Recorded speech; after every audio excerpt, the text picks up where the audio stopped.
Selamat pagi Tropes. Berjumpa lagi dengan Bang Adeska. Kali ini kita akan membahas berkaitan dengan pemampatan kawasan hutan sekaligus penyelesaian perusahaan-perusahaan yang di dalam kawasan hutan.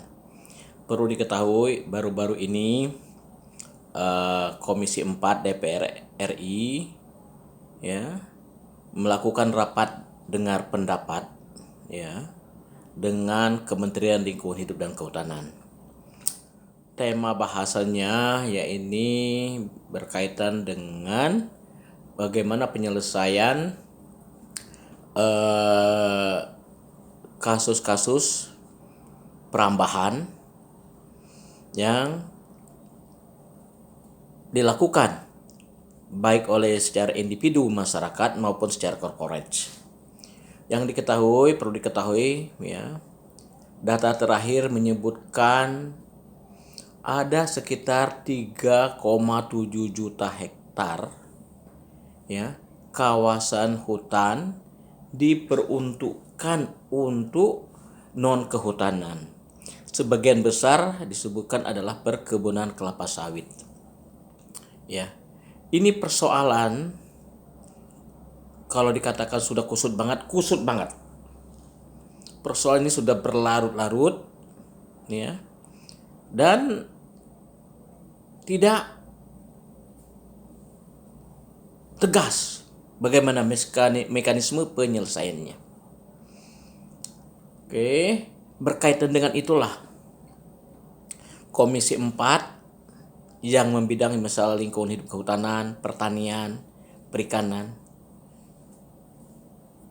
mempertanyakan kepada Kementerian Lingkungan Hidup dan Kehutanan, dan mereka kini sedang menyiapkan panitia kerja panja dalam kerangka penyelesaian kasus-kasus ini. Mengapa ini menjadi perhatian dari Komisi 4 DPR RI? Pertama, karena berkaitan dengan tingginya tingkat kerusakan lingkungan, terutama perambahan yang seakan kurang terkendali.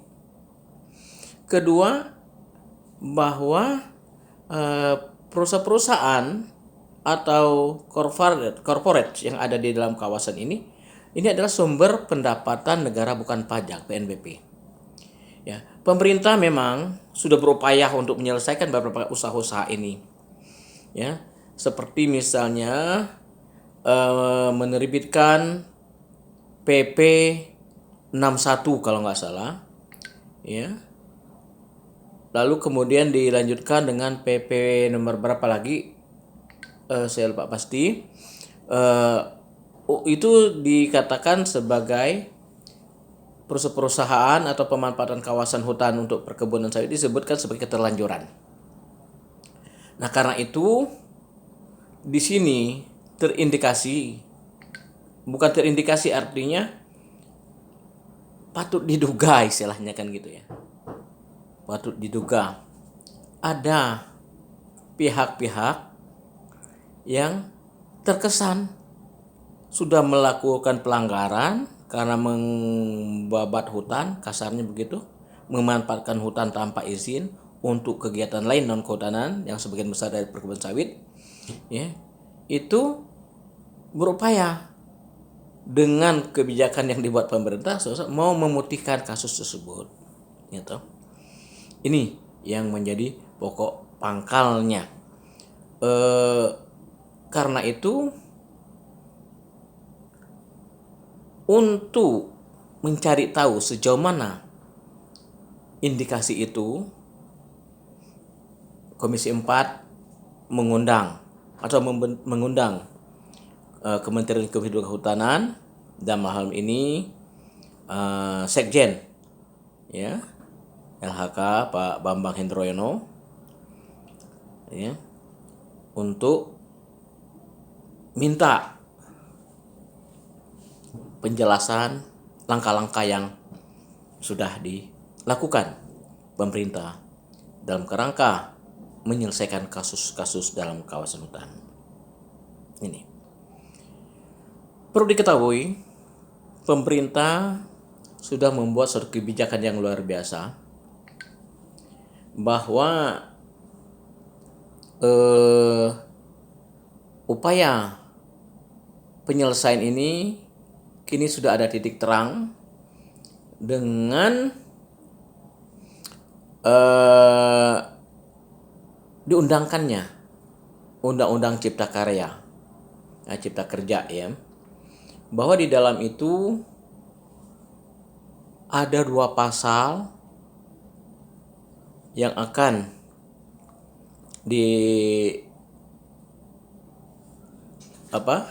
diimplementasikan.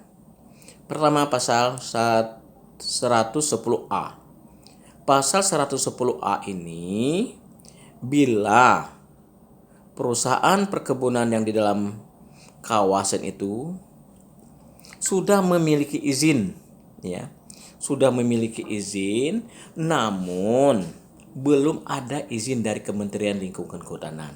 Sebut saja sudah ada izin lokasi dari bupati atau pertimbangan teknis dari gubernur ya. Nah, namun belum ada dari Kementerian. Nah, itu langkah itu nanti akan ditempuh dengan 110A. Ya, 110A. Nah, ada lagi untuk yang kebijakannya 110B. Nah, 110B ini dalam diberikan atau ditawarkan kepada perusahaan perkebunan yang memang tidak memiliki izin sama sekali.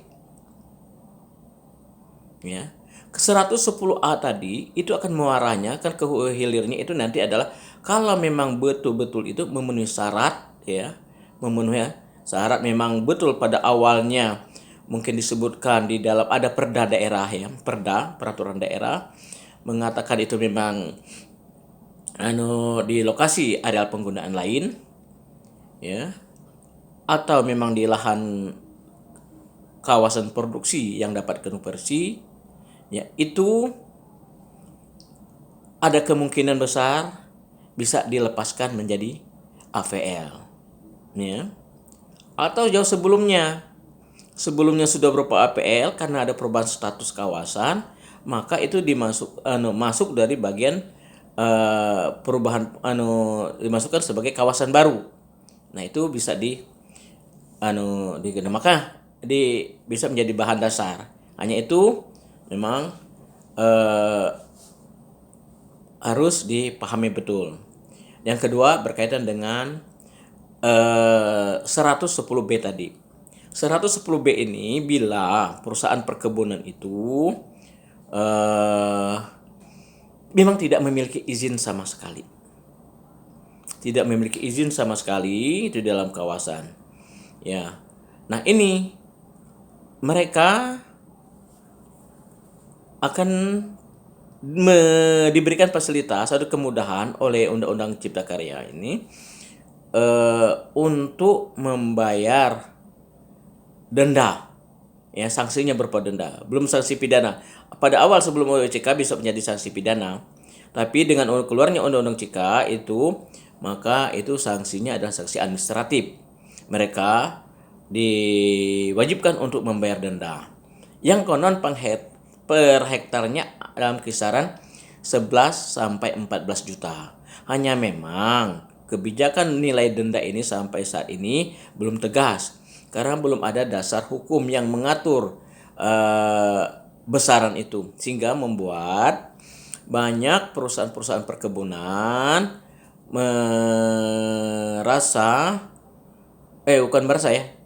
tidak berani untuk melakukan itu. Ya, itu karena memang tidak ada dasar hukumnya. Nah, terhadap perusahaan ini mereka udah dikasih denda, masih diberi kesempatan untuk mengelola kawasan hutannya untuk 1 daur. Artinya 1 daur perkebunan sawit itu antara 25 sampai 30 tahun ya. Artinya kalau sekarang kebun mereka sudah berusia 7 tahun, artinya masih ada kesempatan dalam kapasitas sekitar 18 sampai 23 tahun ke depan.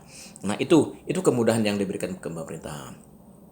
Namun kemudahan-kemudahan yang diberikan ini berkembang ada isu berkembang bahwa ini adalah proses pemutihan.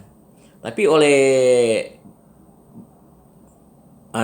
Bambang Hendrono yang sekjen yang juga sebagai ketua tim, ya, ketua tim OCK, ketua pelepasan kawasan ini di kementerian, itu mengatakan bukan pemutihan. Ya, itu bukan pemutihan. Tidak ada pemutihan itu yang melakukan kehutanan. Nah, itulah untuk gambaran sepintas dari bagaimana planning atau program-program dalam penyelesaian kasus perkebunan di dalam kawasan hutan ini. Oke, guys.